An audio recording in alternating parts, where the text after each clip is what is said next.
지할 수는 없다고 덧붙였습니다. 해역 단층 조사가 충분히 이루어지지 않아 결정해야 해 추가 인상 여부도 주목됩니다. 정부는 전기요금과 관련해 기초생활수급자나 차상위 계층 등 에너지 취약계층에 대해서는 평균 사용량까지 요금 인상분 적용을 1년 유예하겠다고 밝혔습니다. 또 일반 가구에 대해서도 전기 소비를 절감하면 인센티브를 지급하는 에너지 캐시백 제도를 오는 7월부터 대폭 확대할 계획입니다. KBS 뉴스 민정입니다. 코인 논란으로 민주당을 탈당한 김남국 의원이 상임위 중 코인을 거래한 건 사과했지만 다른 의혹들은 부인했습니다. 민주당 내에서도 김 의원의 탈당에 대한 당 지도부의 대처가 미흡했다는 비판이 나오고 있는 가운데 국민의힘은 자체 진상조사에 나서기로 했습니다. 이정은 기자의 보도입니다. 코인 논란이 불거진 지 9일 만에 민주당을 탈당한 김남국 의원. 오늘 김어준 씨가 진행하는 유튜브 방송에 출연해 각종 의혹을 재차 반박했습니다. 보유한 가상자산 규모를 축소 공개했다는 의혹은 잔고 내역 등을 투명하게 공개했다며 전부 실명 계좌를 이용해 숨길 수 없다고 주장했습니다.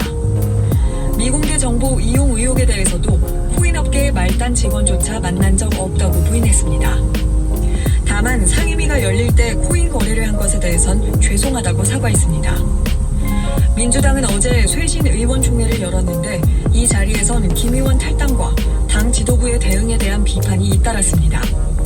오늘도 박용진 의원 등 비명계 의원들은 무책임한 탈당이라고 주장하면서 보다 강력한 당 차원의 대처를 촉구했습니다. 이재명 대표는 국민들의 쇄신 의지를 존중해 향후 강력한 혁신 정책을 추진하겠다고만 밝혔습니다. 국민의힘은 김 의원의 탈당을 꼬리 자르기라고 규정했습니다. 김성원 의원이 단장을 맡고 전문가들이 참여하는 이른바 코인 게이트 진상조사단을 꾸려 제기된 각종 의혹을 직접 규명하겠다고 밝혔습니다. 정의당은 민주당의 김 의원의 의원직 제명을 추진해야 한다고 촉구한 뒤 신뢰 회복을 위해 국회 스스로 의원 전수조사에 나서자고 제안했습니다. KBS 뉴스 이정입니다. 김남국 의원의 탈당에 대해 민주당 내에선 지도부가 더 적극적으로 대응했어야 했다는 비판이 나오고 있습니다. 특히 어제 의원총회에서 김 의원을 국회 윤리특별위원회에 제소하자는 의견이 나왔는데 정작 결의문에선 이 내용이 빠지면서 갈등 조짐도 보이고 있습니다. 이현준 기자가 보도합니다.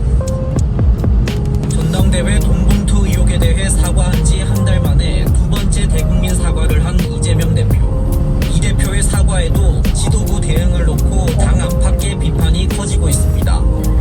김 의원의 탈당을 미리 막지 못해 당 차원의 진상조사는 물론 윤리감찰단의 징계도 사실상 중단됐다는 겁니다. 한 비명계 의원은 당대표가 윤리감찰을 지시한 순간부터 징계 절차가 시작됐다고 봐야 한다면서 이럴 경우 당헌 당규상 탈당할 수 없다고 주장했습니다. 민주당 이원욱 의원은 당헌 당규를 들어 김 의원 탈당을 막을 수 없다고 대응한다면 민심은 더 악화될 것이라고 경고했습니다.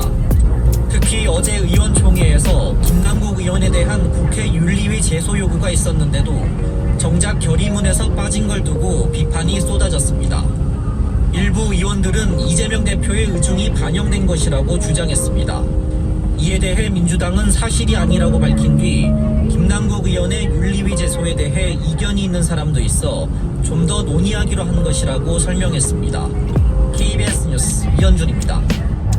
정부와 여당이 윤석열 대통령에게 간호법에 대한 거부권 행사를 건의하기로 결정한 것과 관련해 간호사 단체가 강하게 반발하고 있습니다. 실제 거부권이 행사될 경우